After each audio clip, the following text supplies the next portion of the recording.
Seeing Lance Barber back as George is cathartic, but I absolutely hate one aspect of his appearance in Georgie and Mandy's first marriage episode 12.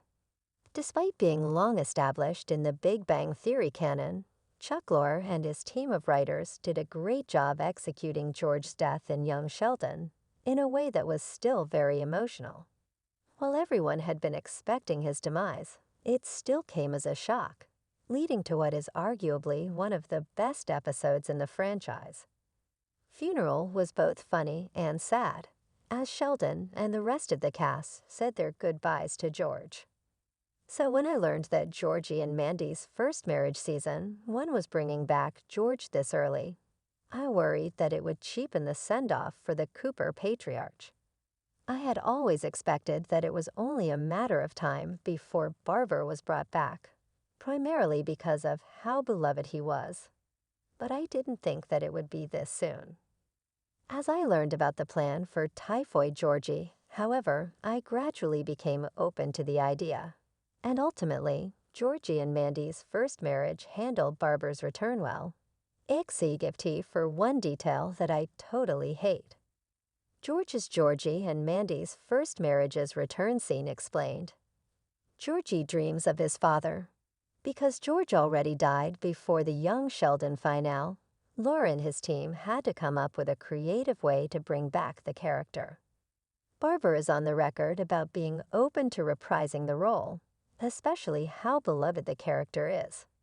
But he has made it clear that he would only come back if it doesn't cheapen George's send-off, which I fully understand. For the most part, Georgie and Mandy's first marriage episode 12 did a great job in this aspect, as it made the Cooper patriarch's appearance tied to his son's arc. George's return is through Georgie's fever dream, akin to Sheldon dreaming about Professor Proton following Arthur Jeffries' death in The Big Bang Theory. I like that the writers went down this road, because it allowed us to see how the Cooper family first voter has been handling the mental toll of losing his father. Georgie and Mandy's first marriage has teased Georgie's mental health struggles. Getting physically sick in Typhoid Georgie highlights how overworked he is. But through his dreams of George, we get a better understanding of how much losing his dad has impacted him. Georgie and Mandy's first marriage's zombie George jump scare takes me out of the scene. It's an unnecessary scene. Overall, I like the way Georgie and Mandy's first marriage handled George's return. Sure, I would have wanted his and Georgie's scene to be longer, but I think cameos from the Coopers moving forward would always leave me wanting more, considering that they are no longer the main family in the Young Sheldon sequel spinoff.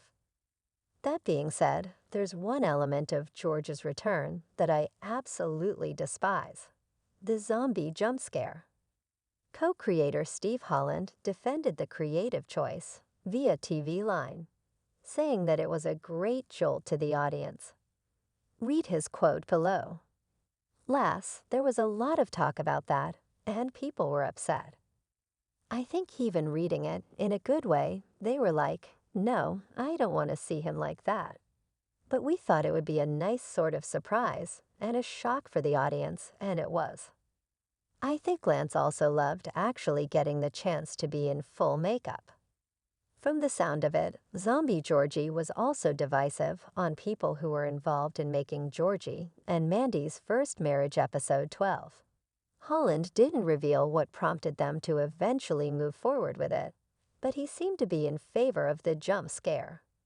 Well, I don't argue that it was actually an effective surprise for the audience, and Barber likely enjoyed the process of getting ready for it, based on his secret cameo during George's funeral episode. I still think that the outing would have been so much stronger without the zombie appearance. How Zombie George ruins Barber's return in Georgie and Mandy's first marriage. It distracts from a rather emotional reunion. In Professor Proton's posthumous appearances in The Big Bang Theory, Sheldon met his childhood hero in Dagobah as Arthur Jeffries was dressed up as Obi-Wan Kenobi.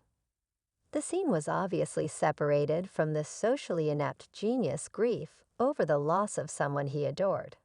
But the nerd-centric sitcom was able to get away with this because of the nature of its storytelling. Young Sheldon, and by the way, Georgie and Mandy's first marriage is more grounded in reality than the Big Bang Theory. For a while, it felt like we were transported back to watching Young Sheldon, as Georgie and Mandy's first marriage episode 12 turned off the audience's laughter that came with its multi-camera format until Zombie George appeared. Granted that Sheldon's prequel also dabbled in some fantastical scenes, but pulling a jump scare in what is a highly emotional moment is arguably a misstep from the spin-off sequel's creative.